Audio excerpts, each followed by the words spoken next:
Well, we'll see how long that lasts, I All guess. right, we're coming back online, and here's the temporary fix. You guys are just gonna have to live with it until I get ABS fixed on my end. Yeah, that works. Hey, But we're back. that was weird. But we are back. They tried to silence us. They did. Which Somebody. doesn't want us to. Actually, no. OBS doesn't want us playing this game. I'm not going to tell you who, but somebody tried to silence us. It's the masquerade. We're breaking it. So, Rusty, you head downstairs and you are led not to a sedan as Helen typically brought you to. You are led to a limo.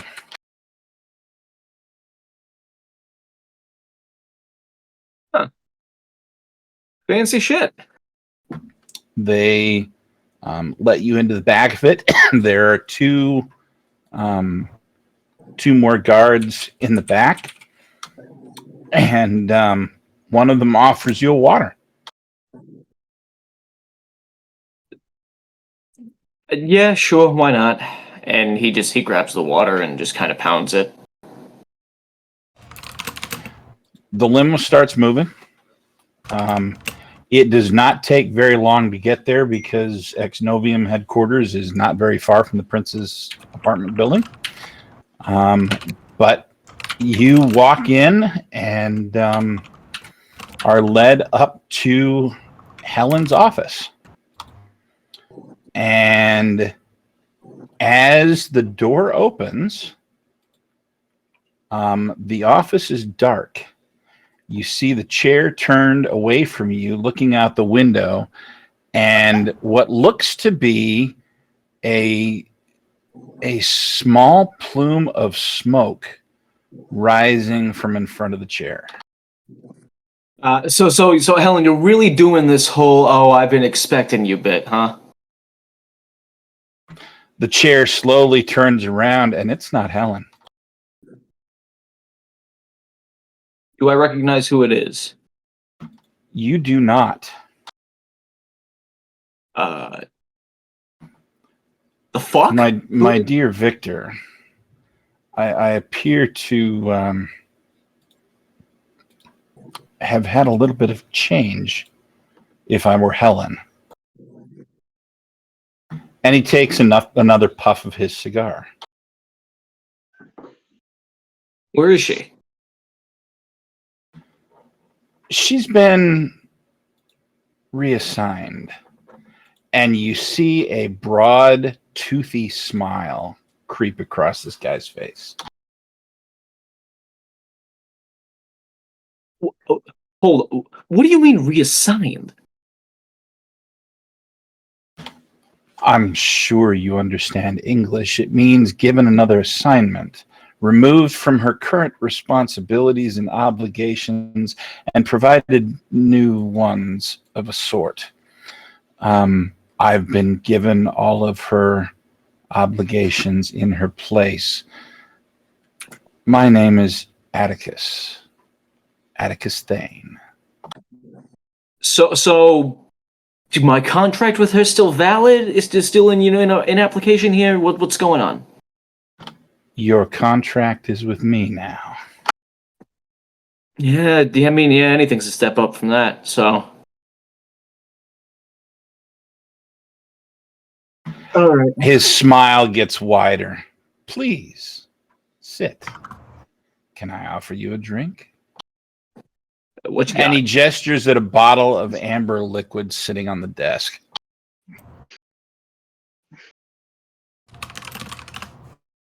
Victor, I mean, obviously we don't need it, but what is an afterlife without a vice or two? Victor is contemplating it. He hasn't really touched a drop of any alcohol since turning, which is, positive for him. Going on, how long has it been? For Victor, about 4 or 5 months. Yeah, but about 4 or 5 months without even a drop of alcohol or anything. He's really beside himself on this, and then he just, you know what? Fuck it, sure, give me a glass. Excellent. He pulls out a small, straight-walled glass, sets it on the desk, and slowly pours you a finger of the liquid, and then slides it across the desk at you. Victor grabs it and pounds it. Oh, It's God, that's so really, really, really good whiskey. Ooh. Oh shit! Fuck! Where'd you get this shit? This is good. I don't think I've had it. I don't think I've ever actually had anything this good before. One of the things that you'll find, my friend, is that in making deals, the better you get, the more power you can attain. With power comes ancillary benefits. And he gestures at the decanter of whiskey. And he takes a sip of his own. So, yeah, let's just get down to brass tacks here. Why'd you call me out here? Well, I figured it would do to introduce myself, let you know who you'll be dealing with from here on out, and perhaps offer you your first task.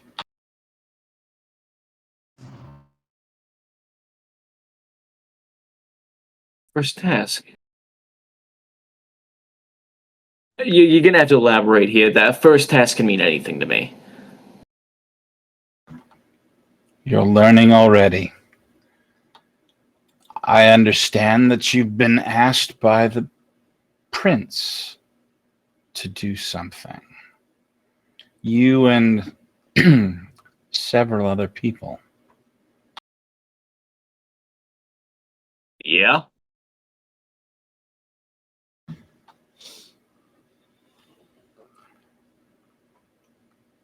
I would like you to begin to form some friendships. You appear to be a man in need, and sore need. And he looks you up and down.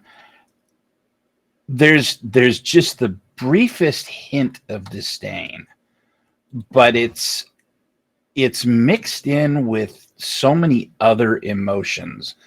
There's some pity, there's some intrigue, there's duty, there's just 5 or 6 other things that make the guy almost inscrutable.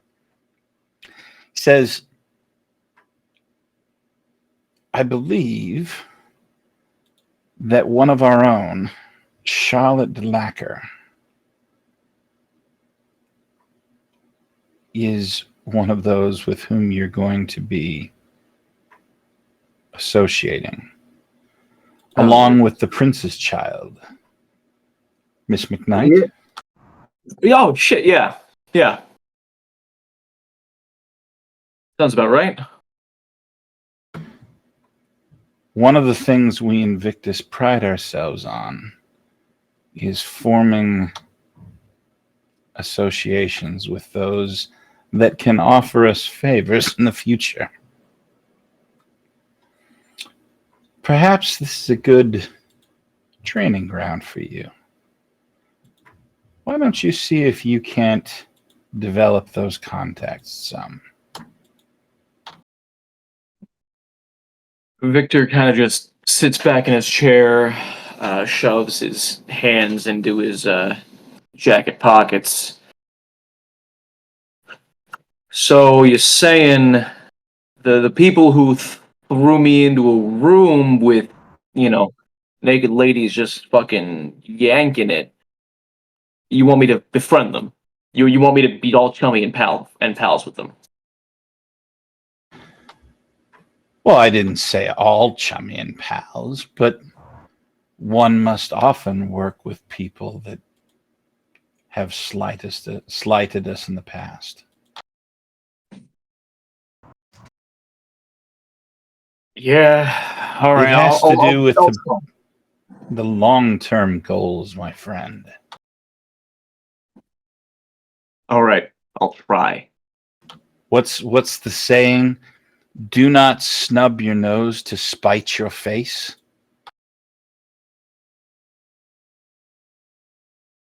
I've never heard that one.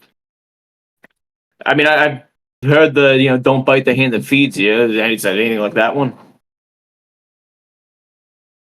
Not exactly. And he takes another long puff on the cigar.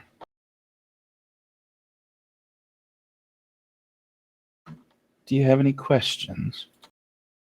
Yeah, just one. You don't All right. need you don't need to smoke. Why are you doing it? Just the pleasure of it? Pleasure, the feeling? You don't get any buzz from it. Because it reminds me what it meant.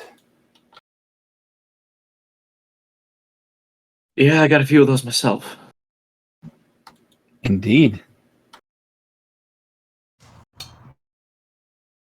You see, I no longer have to worry about dying of lung cancer or some other ridiculous end.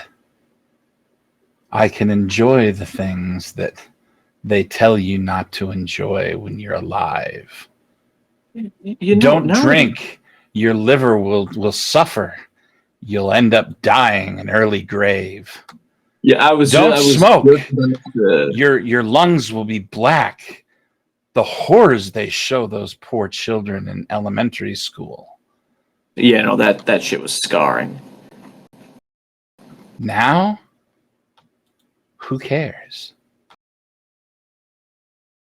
We are vampires. We do what we wish. Victor points to the golden liquid. You mind if I just take that with me?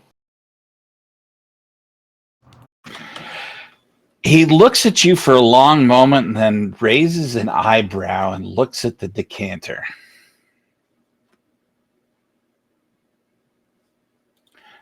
Very well.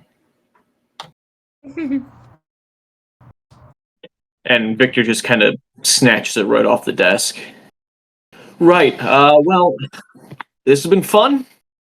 I'm gonna go and try and be chummy. Good luck. And God he knows what kind I of needed. tips his hand with the cigar in something of a salute, and turns to look back outside. And You with now that, have about a third of a decanter of whiskey that actually probably cost about $2,000 a bottle. ooh boy. Yeah, this is not cheap whiskey. And Victor's going to just walk out the door, take a swig from the decanter, and start heading back to where he needs to be. Smoothest stuff you've ever had. You head back down to the limo, I'm assuming. Yeah. Are you going back to the prince's apartment? Are you? Well, I mean, he ain't going back to his apartment, so yeah. Okay.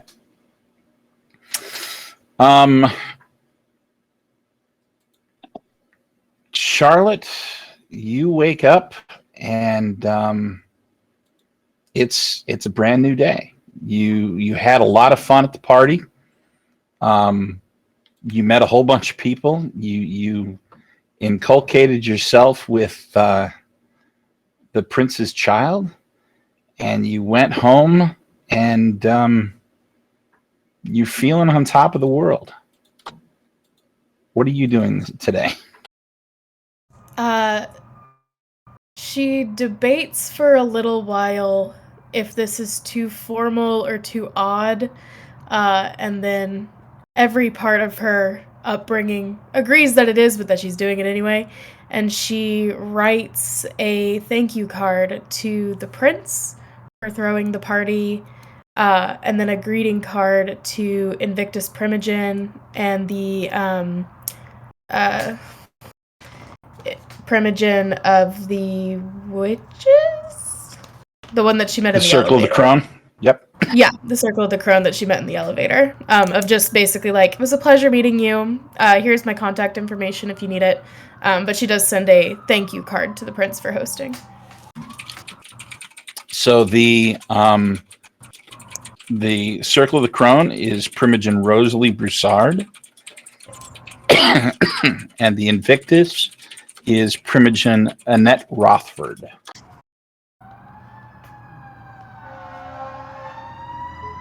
Yeah. So they get just little calling cards of "it was a pleasure to meet you." Very, like, almost corporate networking event style, but still a little charming. I understand, and quite frankly, that makes perfect sense to me. Your social media, right? It's like if you think about Hollywood, when they have the Oscars and the ceremonies, there are formal invitations that are sent. There are gift bags that are sent. The niceties are observed. You still go to a banquet with tables that have the name cards, the name placards, telling you where you're supposed to sit. It's all very formal. That hasn't changed really any at all. And quite frankly, these vampires are all thousands of years old or hundreds of years old. They're very much into the niceties. Perfect. So you write some cards and send those off. What else are you doing today, this evening? I think she invites Friday out to just go have a drink and say hello at Shalom's dance. Is that it? Shalom's last dance? Shalom's last dance? Yeah. Shalom's dance, yes. Okay. So you head to Shalom's dance. And are you meeting Friday there? Are you taking her? She'll meet her there. Okay. The club is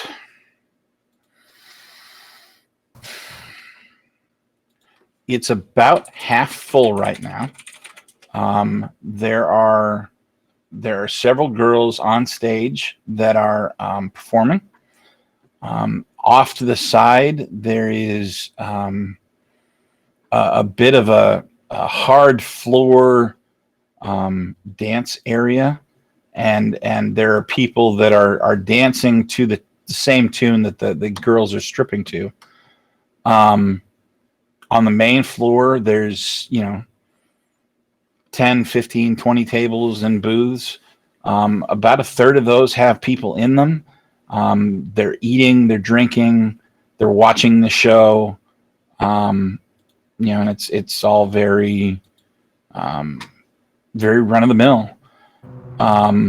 Upstairs, you can see some movement, although it's much dimmer, and obviously that's by design.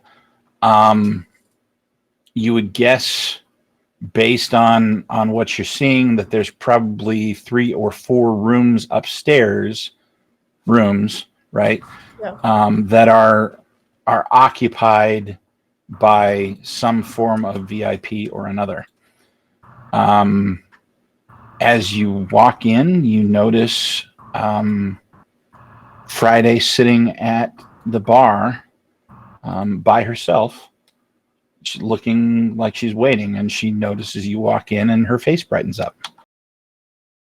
Oh, honey, we don't sit down here. I have us a space upstairs. It's a little quieter up there. Upstairs? I've never been upstairs. Isn't that expensive? Well, no. Not when you know the right people. I train these girls with their social media, like boosting their following, stuff like that. I kind of go wherever I please here. Oh. So, and she looks around and kind of leans in. Are they all in the know too? No.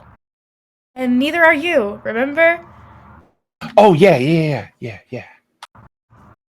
the picture of confidence. She does not look the picture of confidence. No, she does not. And it's absolutely adorable, right? You know? So you lead her upstairs.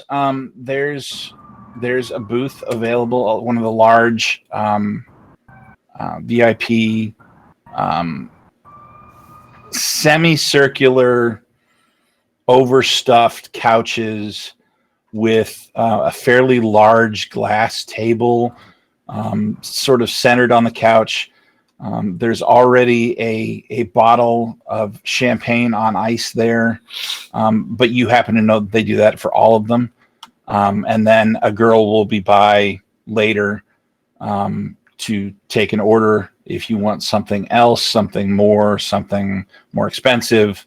One of the other girls, etc. Whatever it is you need. So. But in the meantime, you walk in and draw the curtain, and you two are alone. How are you? How have you been? Well, school and I had a couple tests this week, and I think I did pretty well. And the job at the supermarket's going okay. And how are you? How are you? How does your day? Well, I suppose your day wasn't really all that great. How your nights? Is that how have your nights been? Is that like how you say it, or My days have been fine. My nights have been even better. Um, I was. What are you studying? biology? Biology. Yeah. I Yeah. wanted Good. to, I wanted to get into marine biology and go to graduate school, and Miami seemed the place to do that. So Plenty of water. yeah, No, I got a little concerned about you. There was. I shouldn't be telling you this, but I shouldn't be telling you anything.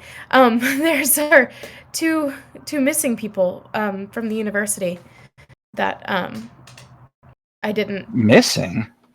Yeah. Wow. I haven't heard anything. They haven't made an announcement or anything. How do you know? Um. There's. She is like gearing up to lie, and the second that she looks at her, she just can't do it. Um, and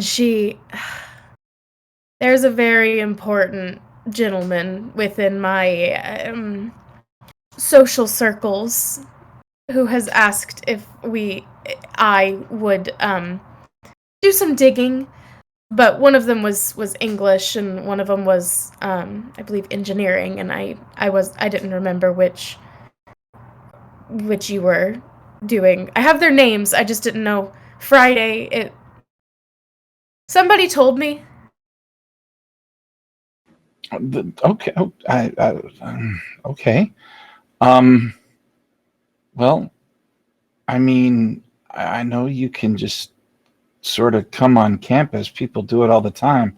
They have a really nice waterfall there. It's in the center of campus, and there's a park around it. And sometimes I go and I and she blushes.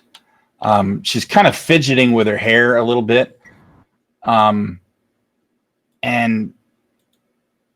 she starts rambling like she'll go and she'll study and she'll read, and sometimes it's fiction, and sometimes it's poetry, and sometimes it's she'll go and she'll sketch or write in her journal because it's really, really peaceful there.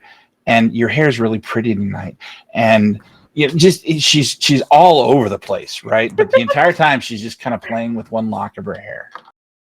anyone else she would have interrupted long ago. But she listens pretty raptly. She pours her a glass of champagne. That sounds like a great waterfall. Of course, while I'm doing my investigation and being there for very important business reasons, maybe we could go together. I don't know. Compare notes. I'd like that. I'd like that too. And she smiles at you really shyly. Kind of ducks her head, you know. But Her bangs fall down into it. if you hear of anyone with any information about these two, just let me know. It would be, not I to can do sound that. callous, and of course people are missing, and how terrible is that, but it would be massive for me if I could win this person's favor. Well, anything I can do to help, I'm happy to. Thank you. You're my friend. I am. We're great friends, even. Yeah. And she blushes again. Like you can tell, this is anything but friendship to her. Great friends. Okay. Is there anything else in particular you want to do that evening with her, or are you just enjoying company and perhaps inebriating each other and Just dancing that. around subjects? Just that. All right. Kimberly, you wake up and you find, after wandering around a little bit, that Victor is gone. One of the guards tells you that the Invictus came and picked him up for a meeting of some sort.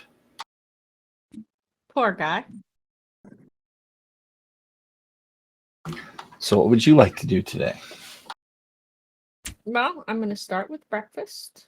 I am going to thank the prince for the party last night, very politely.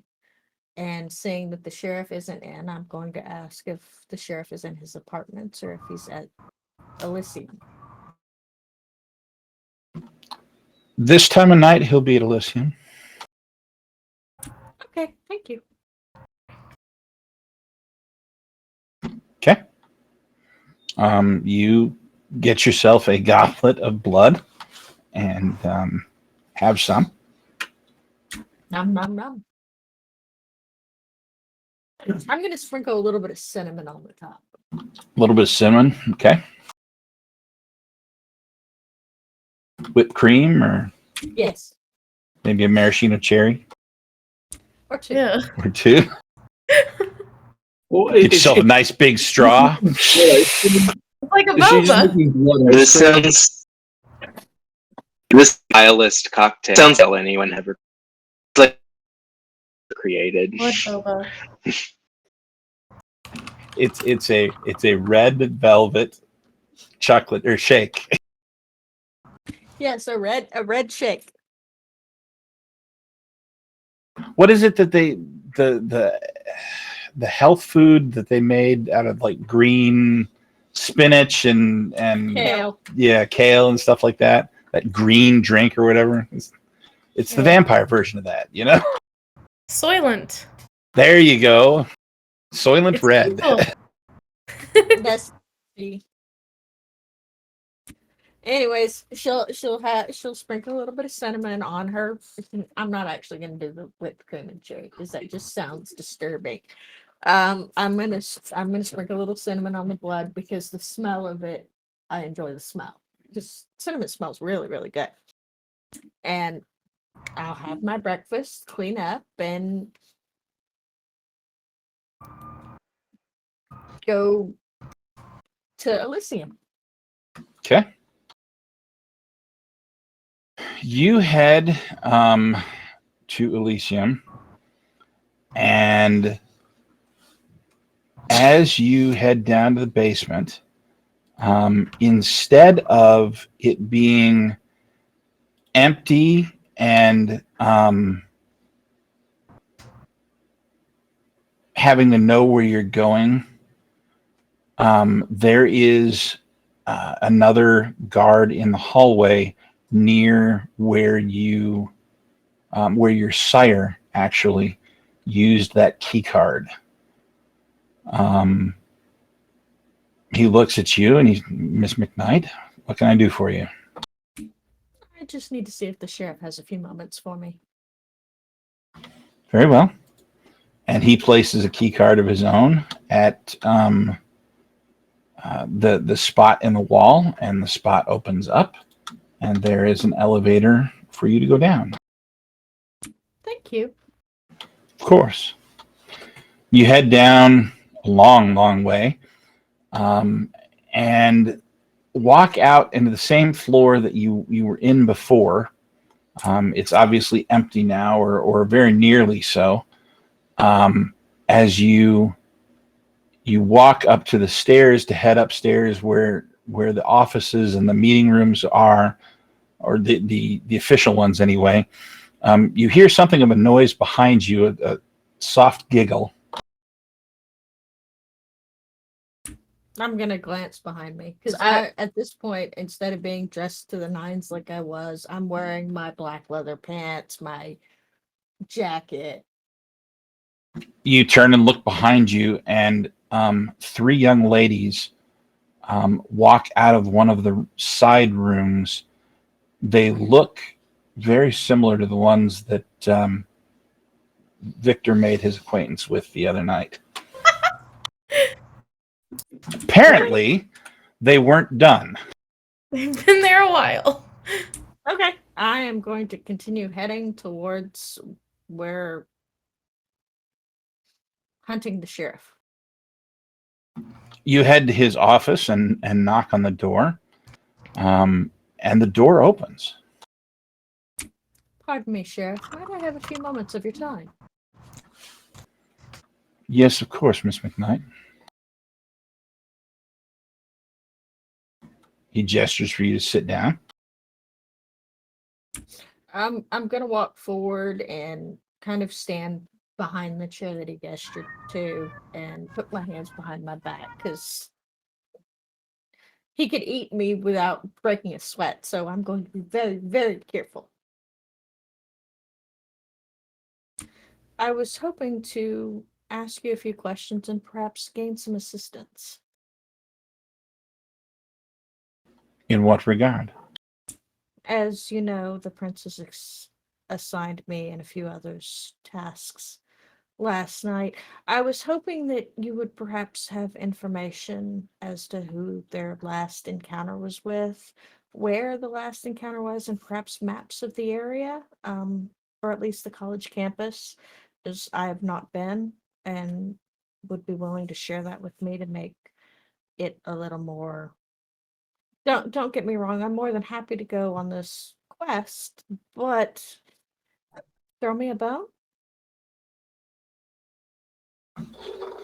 His lips remain closed, but his they curl into a smile, and he turns and he opens up his computer and types a few things into it, and there's a soft noise off to the side, and you out of the corner of your eye see some papers being printed out.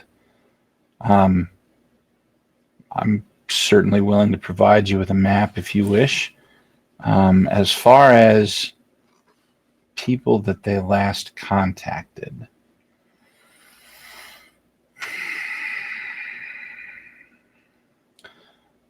there appears to have been a request put in to reserve a room. For what purpose, we don't know. The only indicator on the application was private meeting. Something every every Thursday evening from 8 to 10. Other than that, they appear to have gone to class regularly. We can't find any absences, but neither of them have any real attachments either.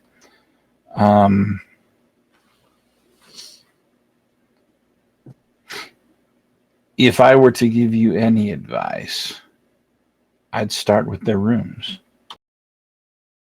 Thank you.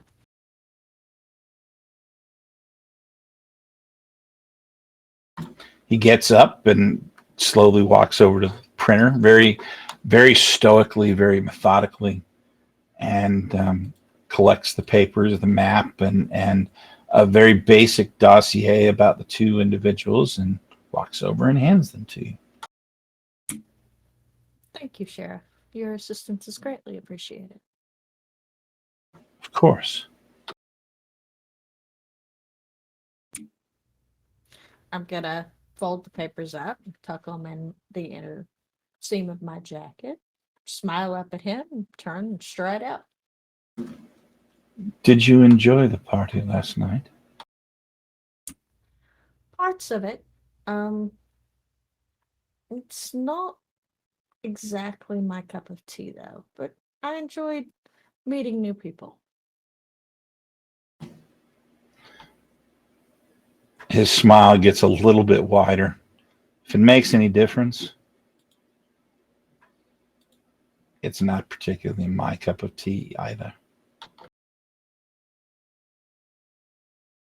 I hope you have a good night, Sheriff, and I look forward to seeing you again in the future. Hopefully, I'll be bearing good news. I look forward to that then. And he turns and he walks back to his desk. Okay, I'm gonna head out.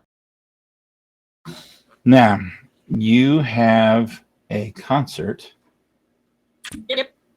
And where is this concert?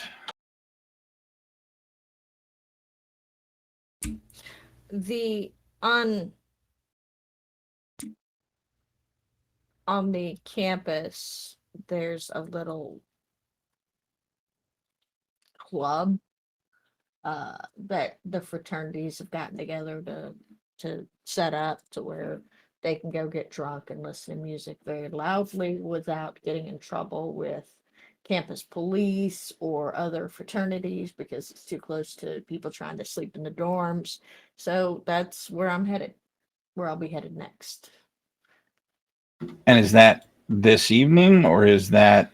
It's on Friday, but I'm going there to make sure that the sound equipment's set up, and Boone is there. Okay. You head to this club. It is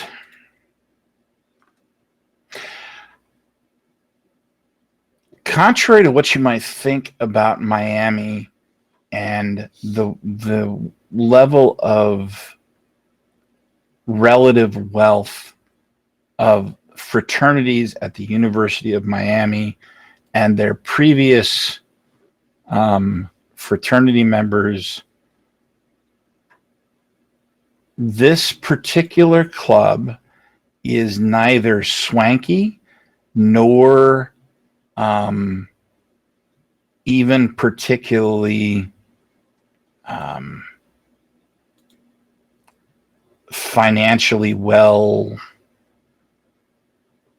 put together, well backed. I'm not quite sure how to say it. The building is a small 2-story brick building that doesn't look like it's been put together very well, although it seems sturdy. It doesn't seem planned, if that makes any sense. The bricks aren't laid in straight rows exactly. You've got a lot of imperfections in how the thing was constructed. The upstairs windows are boarded up. And as you walk inside, there is a staircase that leads to what looks like an upstairs, or at least a very small portion of upstairs. But the rest of it has been completely gutted and cleared away so that it's got a 2-story ceiling. From that ceiling are hung massive speakers and lights, and they spent a decent amount of money on the equipment in a building that looks like somebody got drunk and vomited it up. It doesn't look very nice, or a very nice place to play, but the equipment seems immaculate.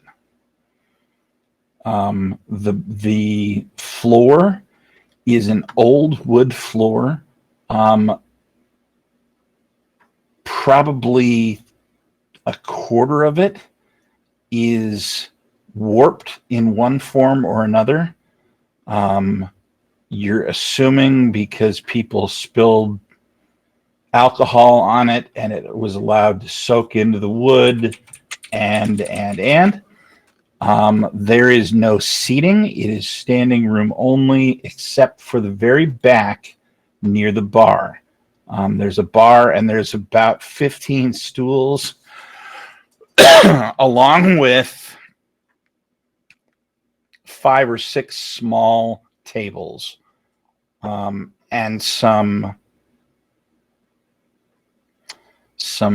rolled steel chairs, with a small round cushion, the kind that really isn't very comfortable at all.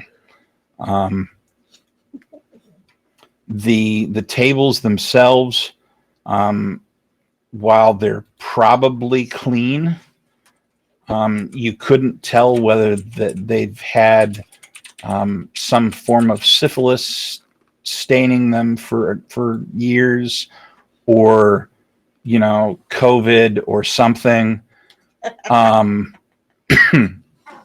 It's all equally possible, but you don't see any dried food or stains or anything like that. It's just, you look at it and you get this grimy feeling. So yeah, that's what you walk into. It's dim, but not dark. The lighting is that's being on, or the lighting that's on is on the first floor, but it's right at the top of where the ceiling would have been, to get it kind of out of the way of people's faces so that they could keep it dim for when the concert's on and you don't have to worry about your eyes adjusting so much. Yeah, at least until the light shows start. At least until the light shows start. Hopefully they're smart enough not to use pyrotechnics, but this is fraternities, so roll the dice. I mean, Yeah, I'm gonna look around and make sure that it's good. I'll have used the time in the elevator to read over some of it. Check the map and see how far the club is from the dorms that I need to check out. from the dorms, you are about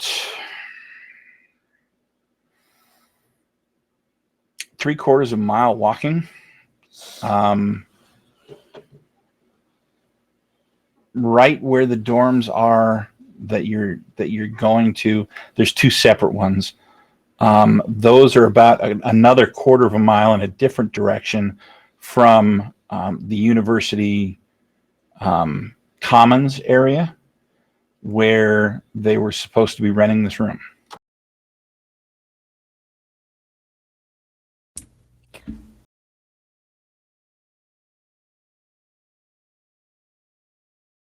It's the middle of the night. Most people are probably asleep because it's during the week.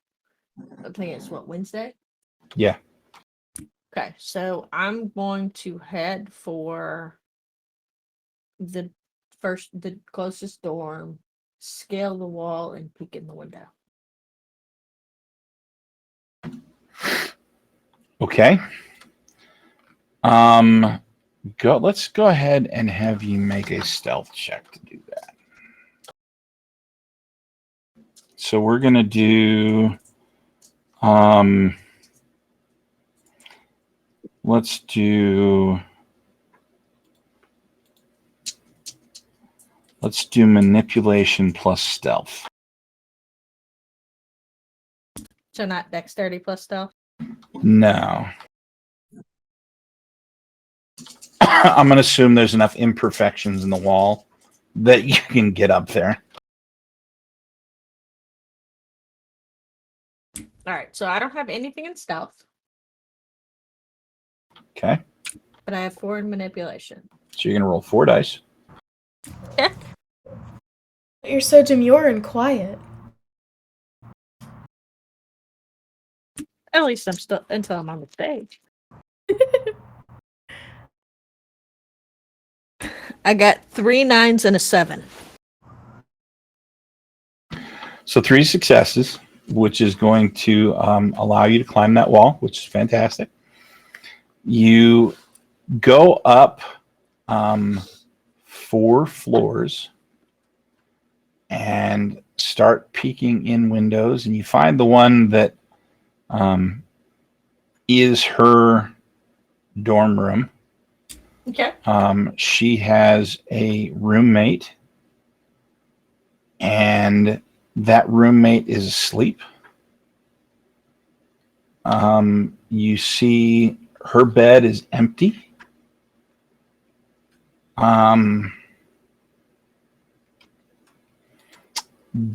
The dorm does not appear to have been disturbed or otherwise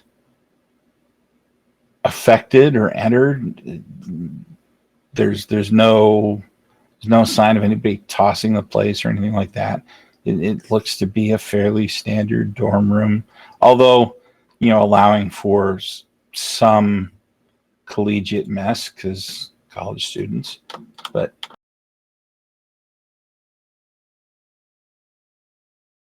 College students are messy. Oh no, say it isn't so. Say it isn't so. there's some clean ones, just not this one. Okay, is the door unlocked? You are outside. Is the window unlocked? Because I'm peeking in a window. Is the window unlocked? Okay. Cracked a little bit. Yes. I will say that the window is unlocked. Okay. I'm gonna lift it up enough to where I can eel inside.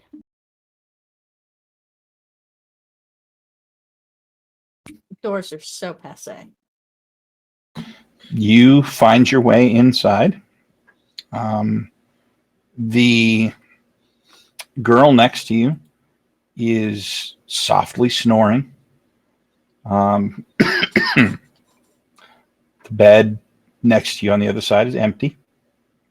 There are papers and books stacked in various places. You see a laptop that is closed and on the end of the bed. And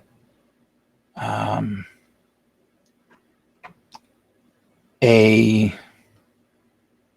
small pennant, I believe is the right word. A very thin, small pennant with a tree wrapped in a circle at the base of it.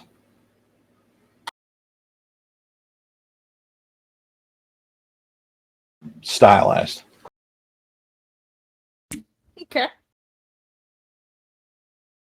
Is it one that I've seen elsewhere on the campus? No.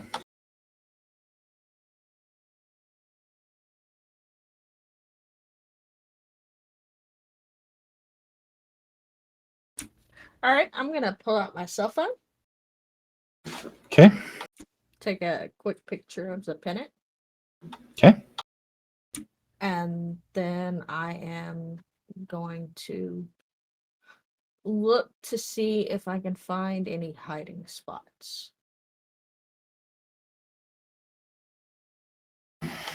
Okay. All while listening in case the storing stops. Fair enough. As you start rifling her things carefully, you find in her drawer a small leather-bound journal, the cover of which has a symbol exactly like the one on the pennant. Tuck it into my jacket pocket. Okay.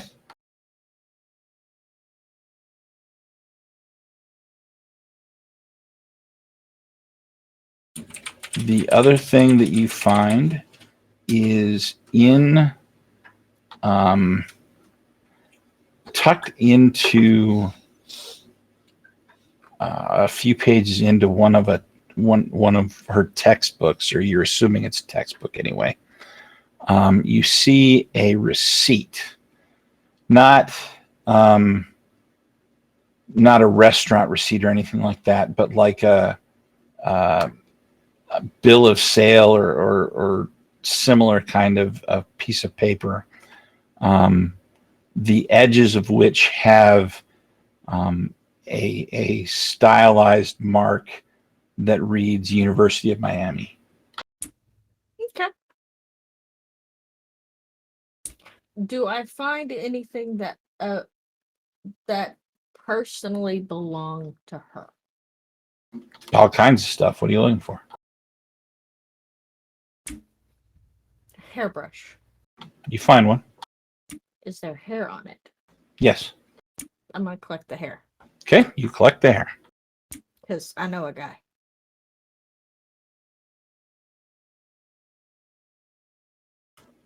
Okay. Okay. I'm going to finish rifling through. I'm gonna check to see if she had is the bed, since I've never been a college student, is the bed a standard twin bed or is it like a specialty bed? It is a raised twin bed. So imagine a bunk bed, but there's no bunk on the first or on the bottom. The bunk is on top, and underneath is a desk slash office slash dresser type area. So it's a loft bed. Yes. Standard metal poles, or are they the wooden sturdies? No, they're wooden. This Is it- appears to be the university's loft bed, not Okay. hers. So they're identical beds, basically. Yes. All right, I'm gonna get up onto her bed and check and see if there's anything in or under her pillow or hidden between the mattress and the wall. Any of the secretive places that college students hide things that they shouldn't have. Okay. You find in the pillowcase a folded piece of paper, small one, that has a telephone number on it and the name Paul. Okay, I'm gonna tuck that in with the book and it back in my jacket pocket. Is the other person still sleeping? So far. Unless I think of something else, I'm going to slip out the window and go track down where Charlotte would be. Okay. You Because if I recall, Charlotte did share with me her favorite places to go when we were having our conversation the previous day. I believe she also gave you her phone number. Yep. I'm gonna send her a text. Hey, pretty lady, I've got some news. Are you busy? And can I steal you away from whatever's making you busy? She looks at this unknown number and makes the decision that this is probably someone important. Hey, girlie! So Absolutely! You'd have Kim's number in your phone. Would she have saved it? Probably. I would assume so since she's the The thing is, princess's this is baby Charlotte girl. we're talking about, though. This is Charlotte we're talking about. Would she have remembered to save it? Absolutely not, but she's going along with it anyway. Whoever ends up coming surely will be interesting. so let me really quick interject here. So you're in the VIP section of Salome's dance. You have drained a bottle of champagne and are now working on some nice fruity vodka drinks that Friday absolutely cannot handle. And so she is very, very, very cuddly. And your phone chimes. Who's that? Is it a cute boy? No, almost never. Let me get to walking you back. You're in the dorms, right? Uh-huh. Okay, great. Is it hot in here? Yeah, it's a little warm. Let's go for a nice walk. And she texts under the Okay. table, give me 20 minutes. Period. There's no You get- emojis or anything cute. Give me 20 minutes. You get a text that says, "Give me 20 minutes." I will respond with an address or a location of a coffee shop on the campus. Okay. It happens to be very close to where you're going to be dropping Friday off. Perfect. What serendipity. And I'll add a little postscript to the text. And as a reminder, it's your favorite Kimmy. Ah, yes. My favorite one. She pulls a hood up of her jacket, not because she doesn't want to get recognized, but because she really does not want to accidentally pass Kim and her see Friday, and clock her. So she walks as inconspicuously as she can. Makes sense to me. You walk Friday home. She is leaning on you hard.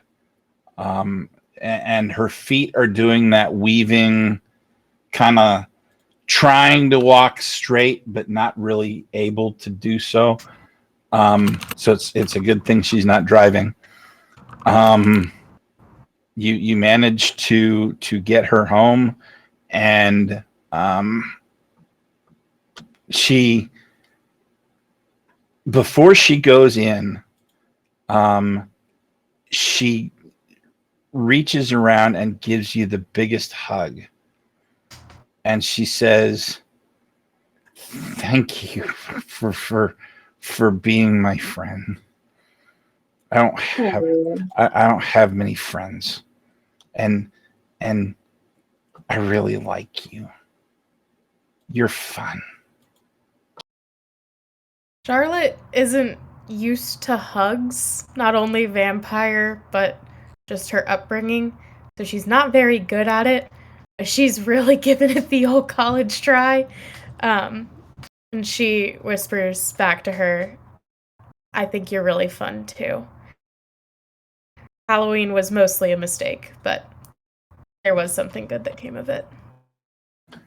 I'm gonna go to sleep now. Yeah, maybe try I'm to tired. throw up. Okay.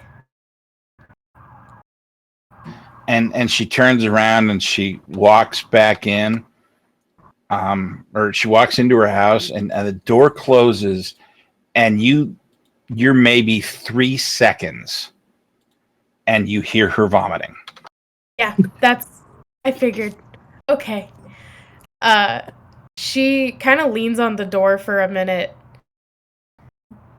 just wanting to stay in the normalcy of going on a date and getting too drunk before having to go to whatever bullshit Kim is getting her into. But eventually she does head back to this coffee shop. Now, did Vincent and Sage give their cell phone numbers to Kim I believe Vincent did. I don't know if Sage did. or Victor? Yeah, Or, yeah, no. Victor, I should say. Most likely, Victor would have. Yeah. Yeah, Victor's gonna get an address. When you're done with your boss, I'm here. And Victor's gonna, see the address pop up on his cell phone, and assuming he's still in the limo, he's just going to, hey, can you take me here instead? They look at the address and at each other and kind of ponder that for a minute, and then one of them nods. Yeah, we can do that. And he reaches over and he hits a button. Hey, Charlie, can you go take us to? And he rattles off the address. Yeah, sure, boss. And the limo turns almost immediately. Now, did Sage give Kimberly his phone number? Or is he getting left in the dark?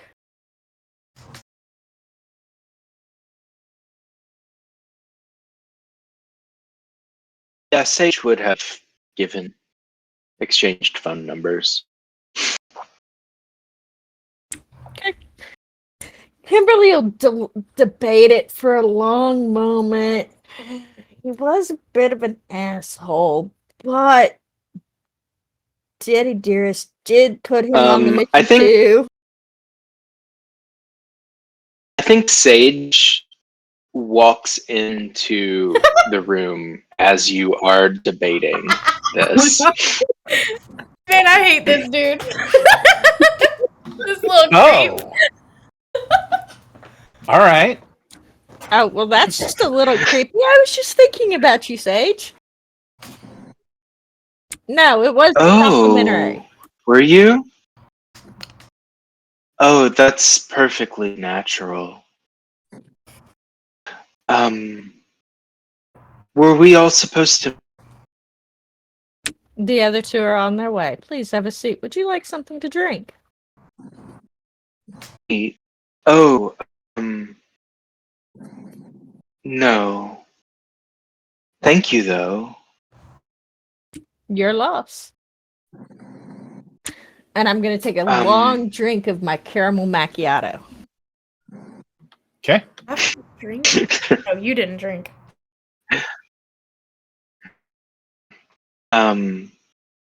Well, I was going to campus to see if I could find out any rumors, but I don't know, I just felt like I should come in here. It's really good to see you.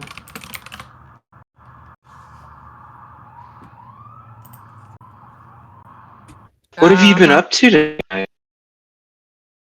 Investigating. Investigating. Cool. I guess that's what I was gonna do. I didn't get to the campus yet. Anyway, it's coming. The cute one and Charlie. Aw.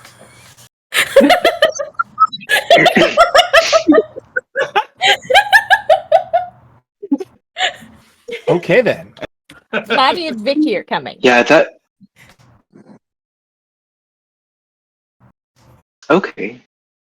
Cool. I'm a little bit hungry. I'm gonna go take care of that. Okay, have fun. Oh well. And I walk over to anyone who's in the room and I make eyes at them for a second, and then I just say, "Take me to the bathroom."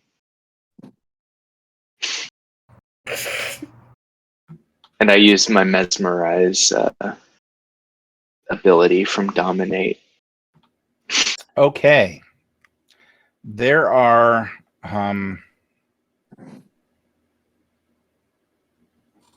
two women. One who is looks like they're working on a laptop, kind of perched on a chair, either doing homework or writing something or whatever. It could be either. The clothing suggests early Seattle period. All that's missing is the really, really, really overpriced coffee. This place isn't too bad. The other one's just kind of sitting there and relaxed. And then there's another 2 or 3 guys that look like they were frat guys or are frat guys and just got off of a bender and are trying to sober up for class tomorrow. No.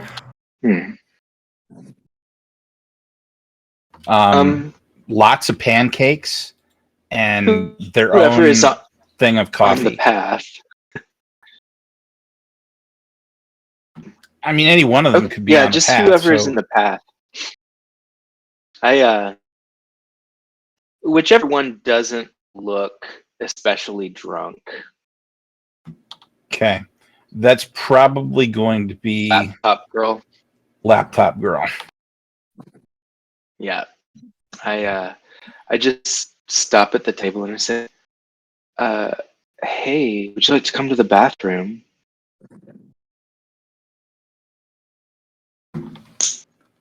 You got me to roll mesmerize? Yeah, go ahead. Let's memorize is intelligence, expression, and dominate. So 3. Where's expression? 5, 6. Okay, 6.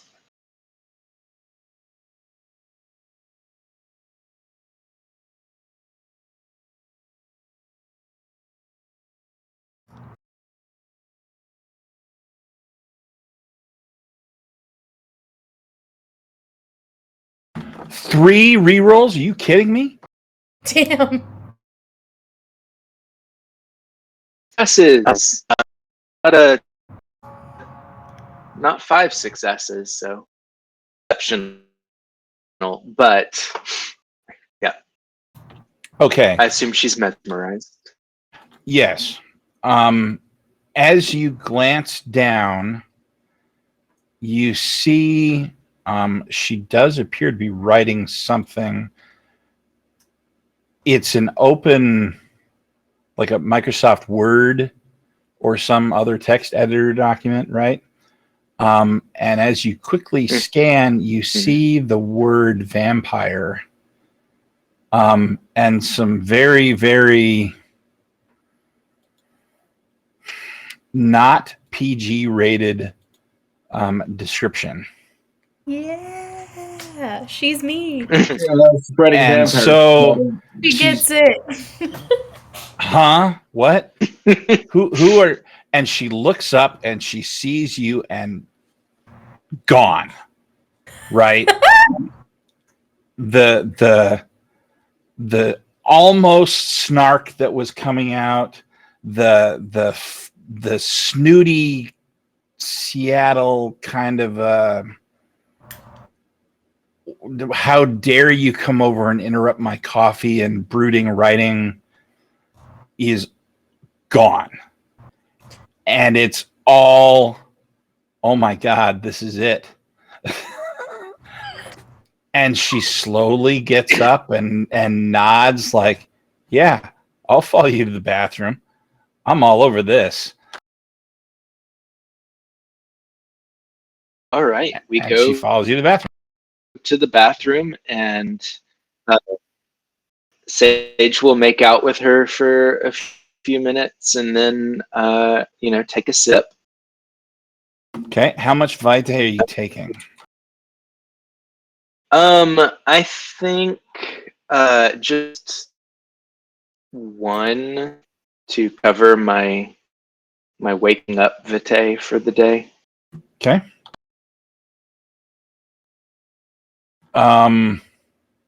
So you flirt with her for a while, and you're making out, and you take a drink, and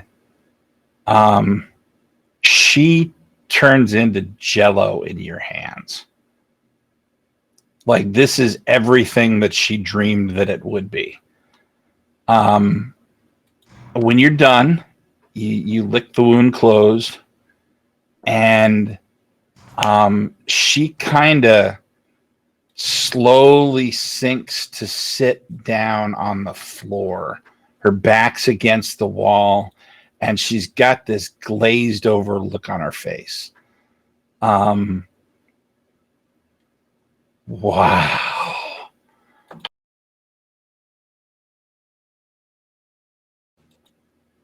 I say to her,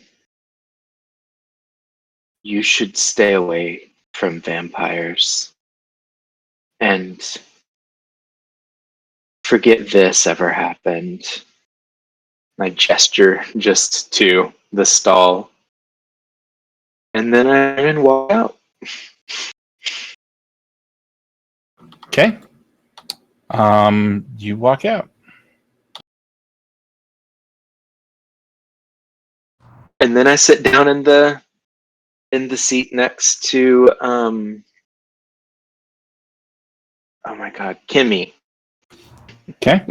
By that time, Charlotte, you've come and you were at the coffee shop. You walk in, he's not there. Sage isn't. Ugh. And you see Kimberly. Hello there, darling. How are you? I've been better, but it's good to see your face. Please have a seat. Join me. Sage is Hi. enjoying a meal. Oh. We're waiting on Victor to arrive. What's wrong? You said you've been better.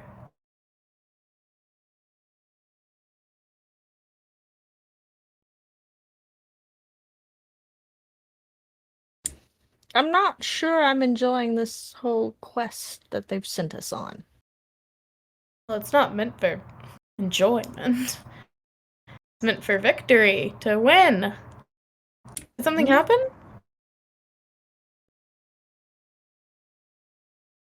It just feels off. Well, I mean, if it was a issue of the masquerade, then I would imagine it would be off. I didn't find any signs that she was actually involved in the masquerade, though. Hmm. It's just a little niggle in the back of my mind. I'm not sure where it's coming from. But the sheriff seems to be pleased that you and I are taking it seriously. Well, that's a positive, I suppose. We can continue searching. I haven't looked through their social medias. I've been a little preoccupied, but that is the next step, I suppose, is looking through, seeing if they have any information. Yes, you are quite good with computers. We're going to need those abilities. Sure. So while she's waiting for Sage and Ink to get there, I think Charlotte's gonna look through um, to see if she can find anything on like their social media accounts or anything like that. Okay. On Raina's social media account, you do see a theme that of late, and when I say of late, I mean within the past year, an increased number of old Viking sayings, pagan imagery, even some witchcraft. What humans would call witchcraft. The Circle of the Crone would probably laugh at that, but the whole candles and incense and let me spend $800,000 on a crystal and right. Yeah. The ones who play at witchcraft, not the ones who devote themselves to it. Gotcha. Anything on the boy? No, actually. His social media is not empty, but very nearly so. And it's not, you don't think it's that someone went in and erased anything. It appears that he's just doesn't do the whole social media presence thing. Gotcha. She would like to cross-reference any events that Raina would have gone to that relate to like paganism or anything. Like I mean, it's college students, so probably not Facebook, but like Facebook events to see if there were anything that happened in the past month or so. So you see, in the past several months, she's responded as interested in a couple of social media informational presentations, I guess, like online Zoom meetings for meditation groups and Reiki and things like that. Or Reiki, I don't know how you pronounce it, but you know what I mean. There was even a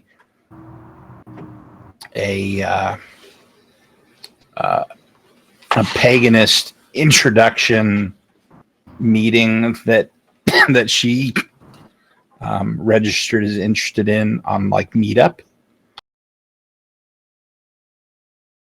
for elsewhere in Miami, but never anywhere twice. I'm also gonna give Lottie a copy of the picture that I took of the pennant Mm. and see if she can find anything on the net with that.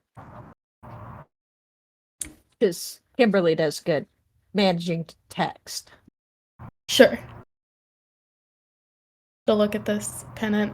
She also wants to see if she recognizes anybody that may be of the Circle of the Crone that went to any of these events or also RSVP'd for any of these events. That's a long shot. Do I not don't know any names. Yeah, you don't know any names, but you don't see anybody that twigs your senses. Mm. When you look at the icon, it's Yggdrasil, the tree of life, or the world tree. And as you're looking that up, Sage comes out from the bathroom. There is a faint spot of blood on one of his lips. Sage. Oh, hi. It's really nice to see you. You too. Go like this. Sage, yeah, like and then sees the blood on the back of their hand and licks it off. Disgusting. Have you had a good evening? So far, it's been nice. Me too. So you're here, and then I you look not sleeping? to Kimberly and I say, "Is you called them the cute one here yet?" How am I not the cute one? I didn't make that call. I'm so cute. Say these things, Kimberly, please. Kimberly, what kind of words after this? We'll have discussions about my nomenclature after this. Lottie, darling, you're absolutely adorable. However, you are not my type. Oh, are you straight? That's sad. I'm a bit of both, but you're just a bit more than I'm keen to handle. That's completely understandable, actually. I think the cute one is coming in Yeah, when I saw him. you're not my type either, but that's okay. None of you all are in danger of being with me. Don't worry. Well, And no, with you're very insistent that you're cute, and I will agree that you are aesthetically pleasing, but you Thank are you. not. Oh, Victor, thank God, come in. yes, Victor walks in. And before he even Judy! acknowledges any of them, he walks up to the counter, orders himself just a black coffee, 6 shots of espresso, and then walks down and sits by the rest of them. 6? I don't know much about this, but I think that could stop your heart even again. Yeah, sure. All right. What are we doing here? And why does Charlotte look upset? I don't look upset, I look cute. That would be why. I didn't say you didn't. No, I said did that you we Charlotte's were do that? upset because she's not the cute one. I called you the cute one, Victor. And as they're all looking at him, his hair is all disheveled. He's in that plaid hoodie of his with the This the one? messy undone button up. Me? Yes, he's like a little puppy. I want to take him home and feed him. My God, y'all have terrible taste. Sit down, Victor. I just wanted Yeah, to and take him home and fuck him, Oh. but Yeah, And- please. That's between you and Victor. I don't want grown ass man. to actually have relations with um, Victor. I just want to keep him like a little pet. oh, okay. and with Well, that, I mean, regardless, Victor it just doesn't sits mean down. anything. I like I mine a have bit very more low standards, beefy. Victor. We'll get into all of that later. Hey, has anyone seen this thing before? And she shows the pendant thing, the symbol. Oh, yeah, that's Yggdrasil. The A little world more? tree. Little more? It's from in Norse mythology. Yggdrasil is uh, sort of the symbol of life and death. It's the cycle of life and more than symbolizing life itself. But yeah, it's a really important symbol in uh, like Old Norse religion.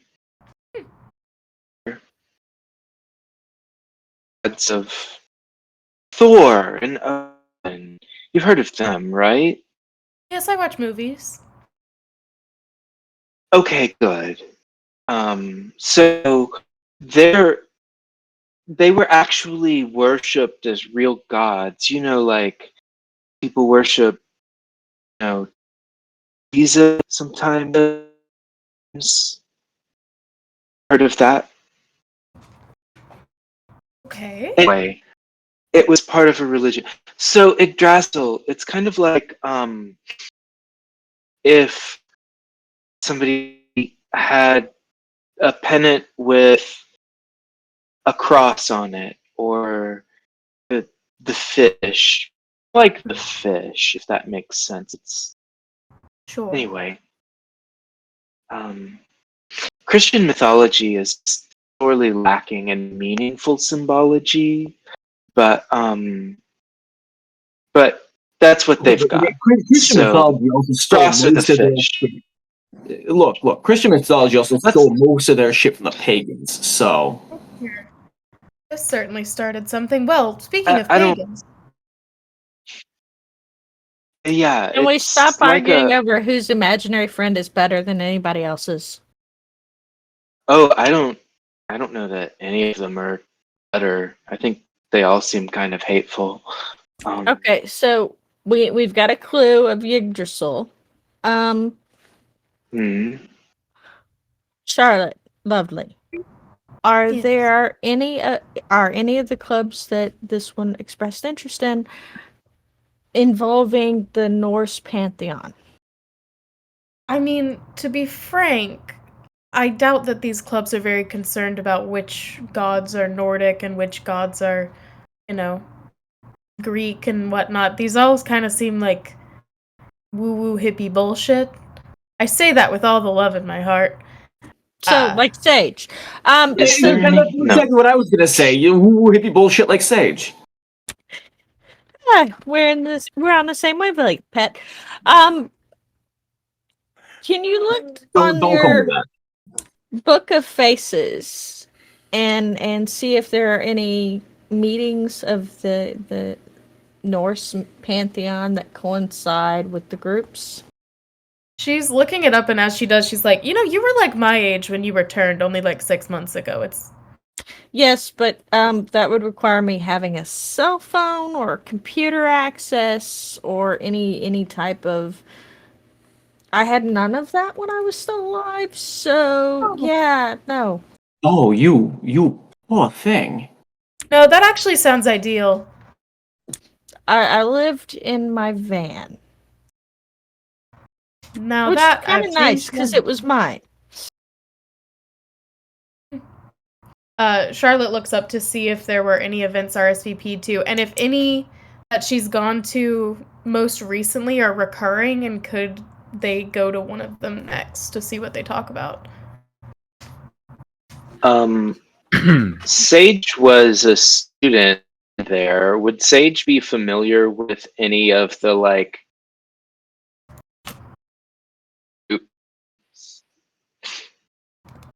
There were not. However, there is a local pagan group that meets at one of the non-denominational churches on Saturdays during the day.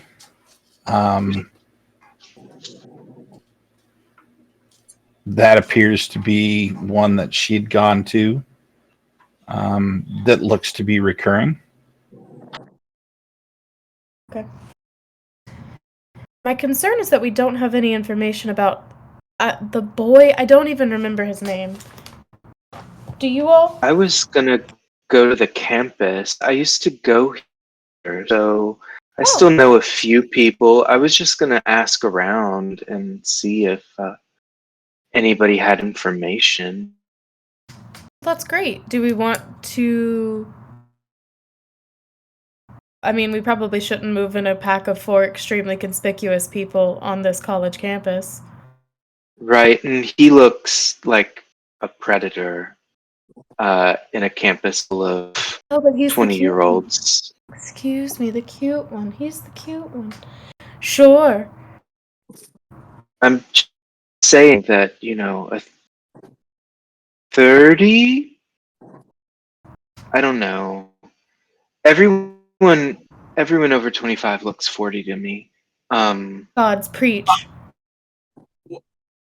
Ow. You guys are Just absolutely adorable. I love you. I need to make a phone call. Please continue your discussion. She's going to get up and she's going to walk out the doors. I'm going to pull the go ahead. No, you go ahead. Right.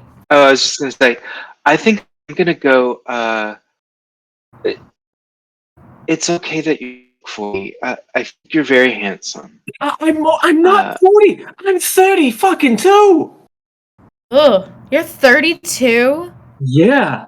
That's He's so basically old. 40. That's pretty much 40. Sage, do you want Um. someone to come with you? Yeah. Yeah. Okay. You wanna come with me? Want's a strong word. Yes. Yes, I want to come with you. You offered, so I do I want assume to. that it is your idea to join me. Yes. Okay. Uh, Victor, I'm sorry that I've made you feel very uncomfortable. I do that to everybody, and it's Gotta say, okay. you ain't making me feel uncomfortable. I'm insulted. You look very uncomfortable, Victor, I think you and look just it's fine. I'd like to think I look young for um. my age. Charlotte gets up from the table. I'm sure you do. I'm sure you do. Come But on, you know, Sage. like being 40 is nothing to be afraid of. I mean, I'll never get to be, so. Yeah, neither will I. But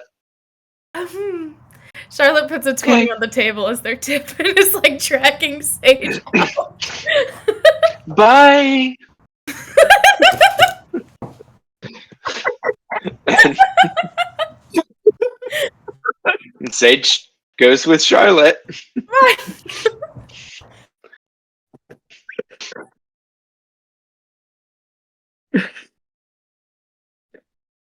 Victor's just sitting there angrily drinking his coffee still. Okay, so this coffee, this coffee, you're blushing life because you're drinking human Yes. food, right? Yes. So this coffee is like what would happen if somebody took black coffee and dumped about 100 mils of epinephrine in it. Your heart is now racing. And your hands start twitching because your blood's pumping so fast. Whew. You haven't had this much espresso ever.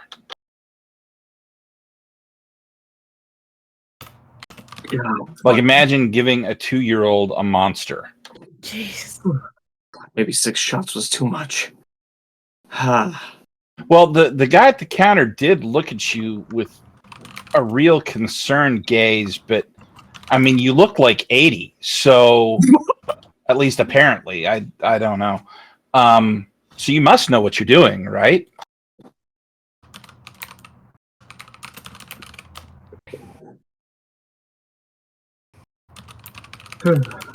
And It's only babies like Sage and Charlotte that need adultier adults. You are the adultier adult, right? oh god, he is. Out of all 4 of them, he is the adultier adult, isn't He he? is the adultier adult. What have you done? And I'm You've the baby. created Grandpa. Crew dad. Crew dad. All right. So, Charlotte, Sage, you're off to do what? Gather service. You broke Campus. up, Jeff. Rumors about. Oh. Can you hear me? You're back. I can hear you. Okay. Great. We are going to go onto campus to collect rumors about the young man and see what we can about his interests. So you are targeting Paul Dean. What's the guy's name? I keep calling him the boy.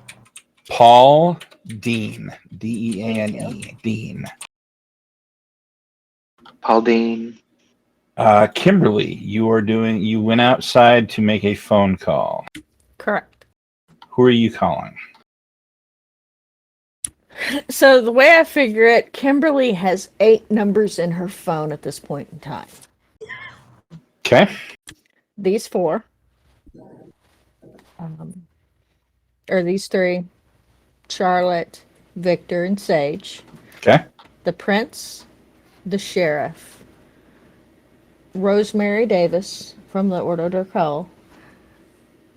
The 7th one is her mother's number that she'll occasionally call just to listen to the voicemail.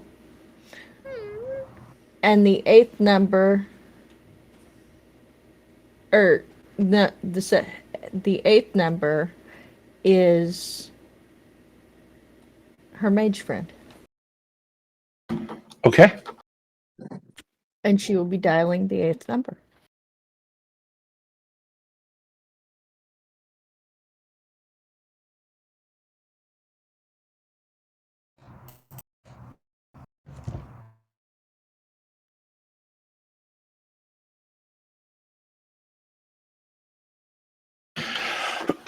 So you pick up the phone and you dial Lorenzo's number. Excuse me, Corvus. Yep. It rings twice, and when it picks up, you hear a very, very smooth,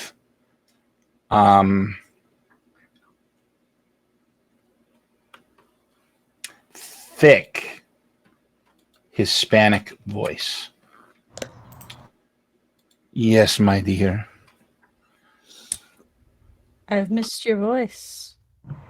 But got a of favor. course, all women miss the Hispanic voice. Oh, It is our charm.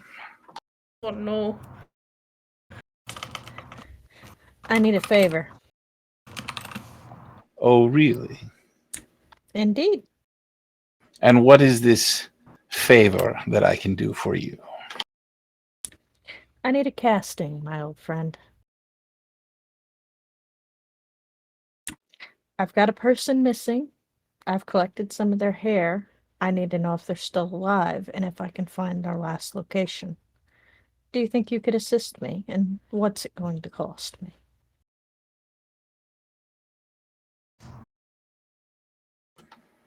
Well, then.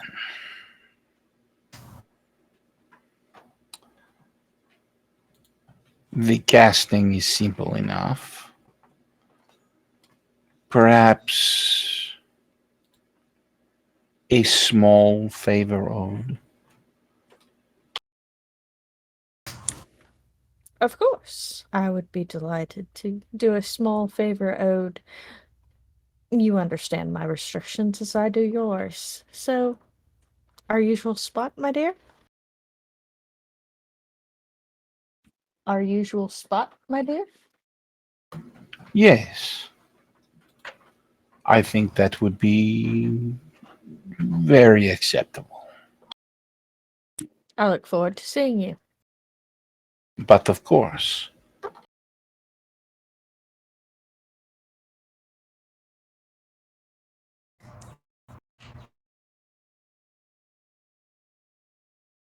And she's going to vanish from outside the coffee shop.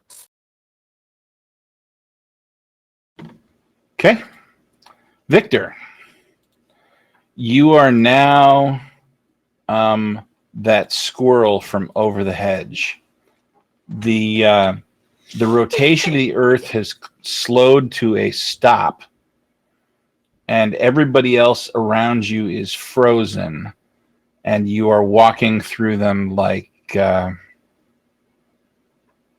Hammy, I believe is the squirrel's name. What's that squirrel's name? I think it was. Yeah, I think you're right. No, that's not actually happening, but it sure feels like it. What are you doing? That scene in what was it? X-Men First Class, when Quicksilver is kind of getting everybody out of the fire. Yep. And So- he's just he's looking around. All the caffeine is starting to grow a bit of paranoia in his head, and he's gonna just book it out of the coffee shop. Oh, Towards where? He has no idea. He doesn't really know where he is right now. Can't think properly. do you So run he's past gonna us? what he's gonna do is he's gonna shakily pull his phone out of his pocket and just dial any of the number for any of the other three. And Are we doing this at random? yes,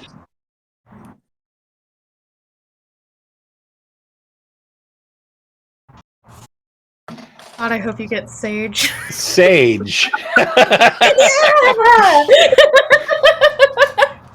Your phone ring. Just who you want. The dice have spoken. Jeff, you're muted.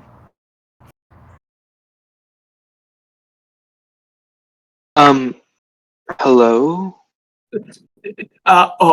yeah. Hey, Sage. Where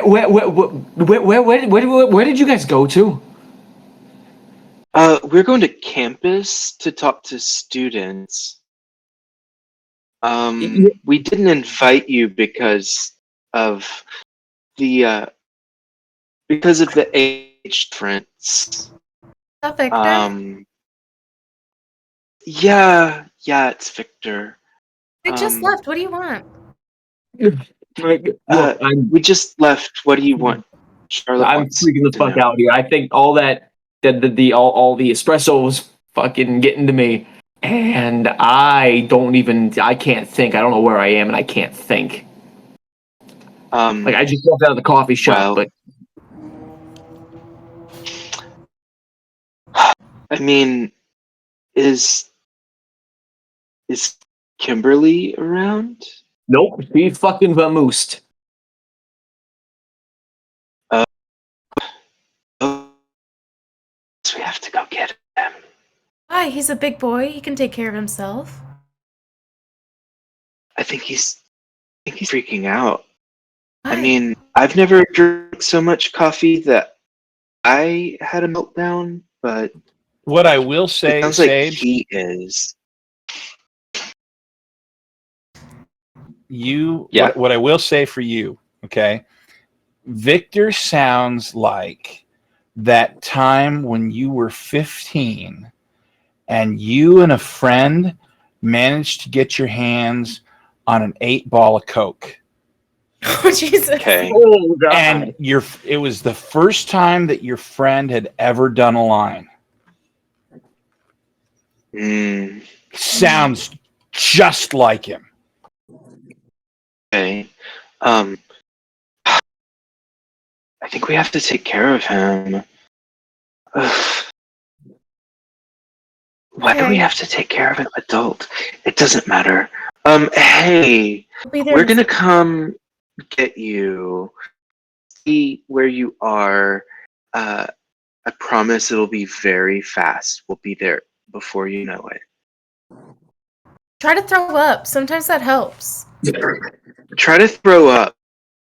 I, Sometimes that helps. it's not that it's not that it's not that easy. Just hang up. This is not helpful. We'll find him. Hello? Fuck. We go looking for Victor. Yeah, I'm walking back to find Victor. He's just So standing there right outside the coffee shop, just freaking the fuck out. Vibrating. So yeah, it's across the street. There's a public parking lot, and around the public parking lot is about one of those stone walls that's about mid-thigh high, right? White marble, and they're trying to make it look really upscale. even though it's just a parking lot. He's kind of bent over, leaning against this stone wall, both hands on it, and he's literally vibrating in place. Look at your man. I walk over to him and I say, are you okay? I don't know. I don't know. You are most definitely not okay, Victor. do I fucking look okay to you? I kind of expected that I would be the one making the really terrible choices. Do you need a drink? How big was the decanter that Victor nabbed? It's about 8 inches on a side square. It's a crystal decanter, cut into like square pyramids along the outside. All right. I'm just gonna say then, on the way to the coffee shop, while he was still in limo, Victor decided to just kind of pour some of that whiskey into his personal flask, and he just flask. What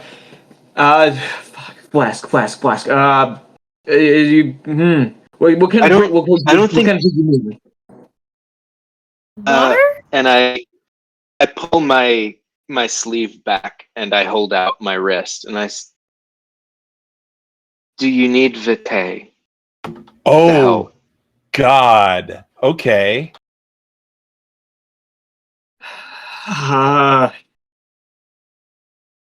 And as much as he wants to say no, every fiber of his being is saying yes, please, God, yes, just do it now. And without thinking, his fucking teeth bare and just digs his fucking teeth into into Sage's arm. I'm going to spend a vitae to use face in the crowd. It's from obfuscate discipline, so that people don't notice me. Okay. You do it. I'm not even going to make you roll for it.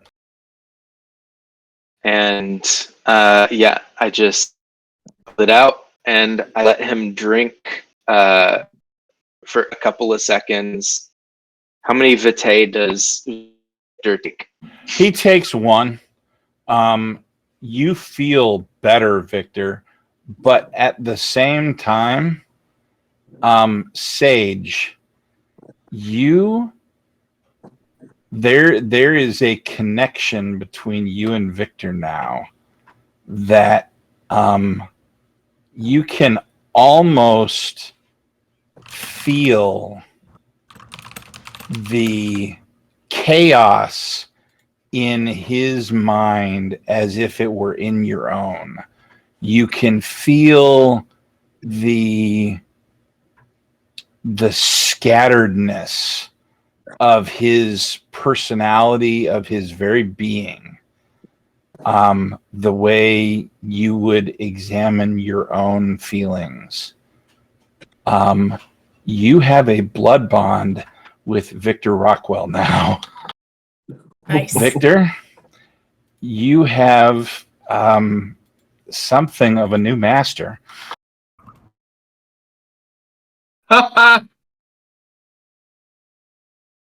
It's only the first level. It's fine. It's fine. Yeah. Sage pulls back their arm and sort of licks the wound to close it and says, And- "Oh, that was really weird. I don't think I want to do that." And very often.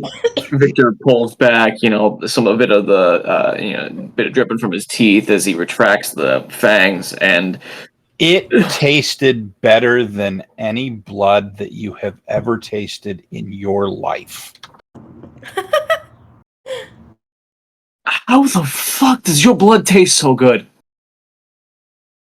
Ew.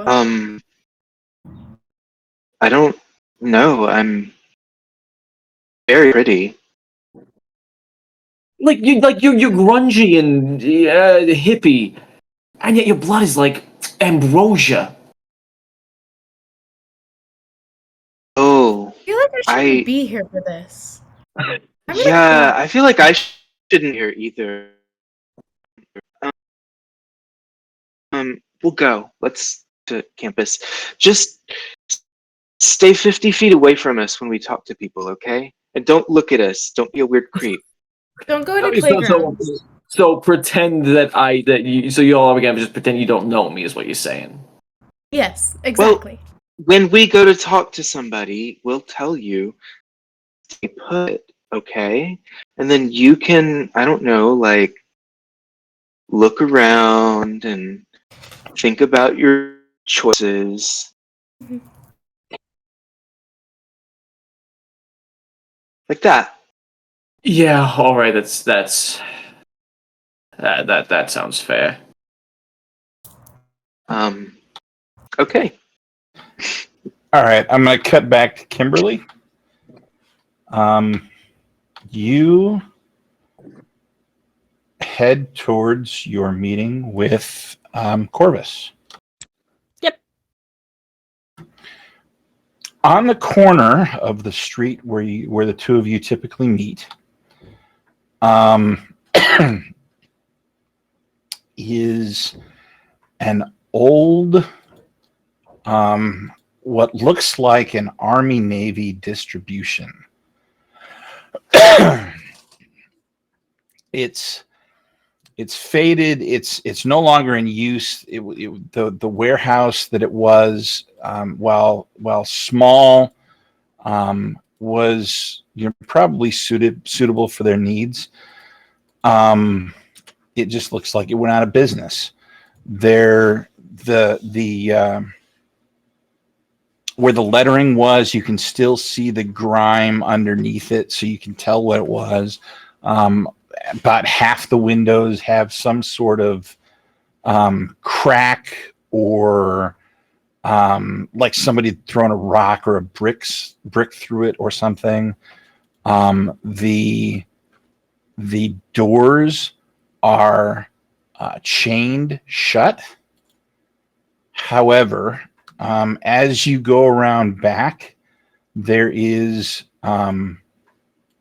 another one that looks to be chained shut. That is not. It is. It has an actual padlock and it's locked, but he has changed one of the links in the chain to be something like a carabiner. To everybody else, it looks just like a regular chain link. It looks and functions just like a regular chain link. But to the two of you, you can manipulate it in the same way one might do a carabiner, and unchain that door. And you have been meeting in there for several months now when you've met. And so you go back around the back, you open the door, and walk inside and wait for him. He is not very long behind you. Maybe 5 minutes. And he walks in, and he has a large wooden staff that looks like a walking stick.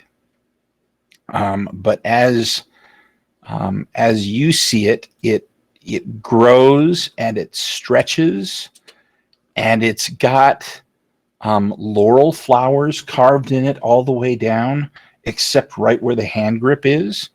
And at the top, what looks to be the image of a crow. Okay. Kimberly, my dear, it is always a pleasure to see you. The pleasure is mine, of course. Very tan skin. He's got a goatee and a very short clipped mustache, not Hitler style mustache, but very very close cropped.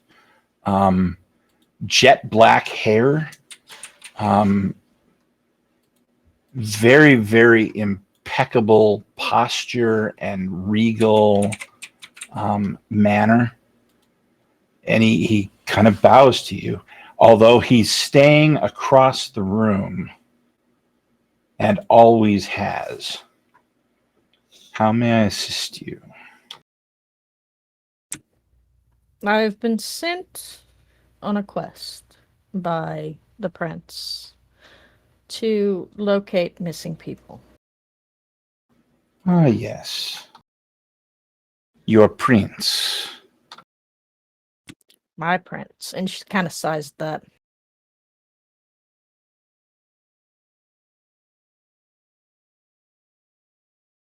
How is he getting along in his new kingdom?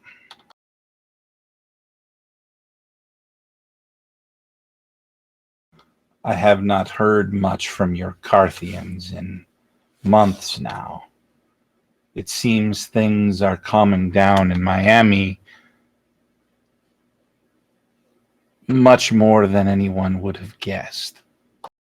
Even my Hierophant is appreciative of your efforts. He seems pleased, I would say. We don't really talk much. He's teaching me how to be a vampire, though, so I suppose that's good. One must learn one's place in the world. This is a good thing, I would assume. So, very well. Tell me what this quest thing is. We have two people missing. Um, a few signs that are leading us. One of my compatriots is searching the internet, but I was hoping that you could provide a little more of a personal touch with your casting. I've brought the hair, and she'll move to the middle of the room and put the little baggie of hair in the middle of the room and then back up. If you would be so kind as to tell me if this person is still alive, and if you could give me a direction to locate them or their body, would be appreciated. Yes, of course. And he moves forward and he picks up the baggie and he tucks it into his robe. I will return to my domain and call you when I have more information. In return, I believe your sheriff has a book, a history, rather.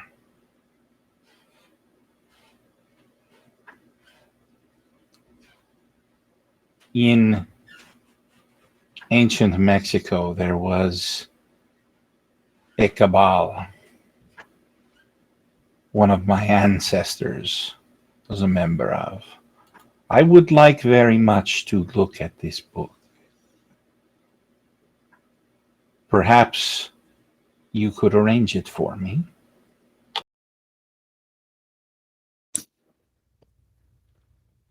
Do you want to speak with him about looking at the book, or would you like me to see if I can acquire you a copy? I will leave it up to you. And he pauses for a long time, before he continues. I trust that any copy that you give me will be accurate. Absolutely perfect in every way. Then it does not matter to me.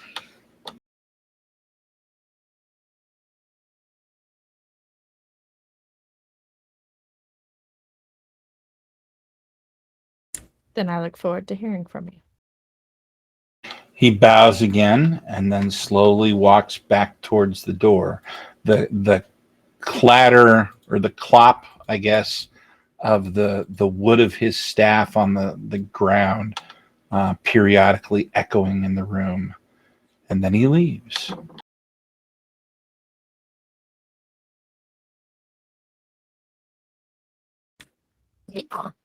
As the thing that you notice, that you've noticed every time, is that as he's walked into the room and as he's left, you notice the very, very, very faint scent of decay.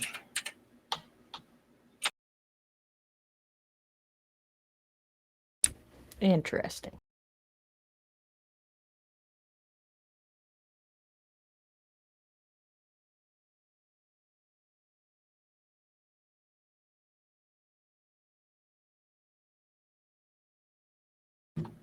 And I believe that we will stop there for the evening. It is almost 6 o'clock.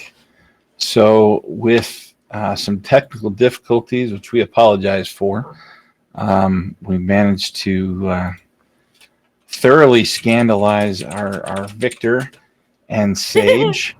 Again. Make Charlotte particularly uncomfortable. And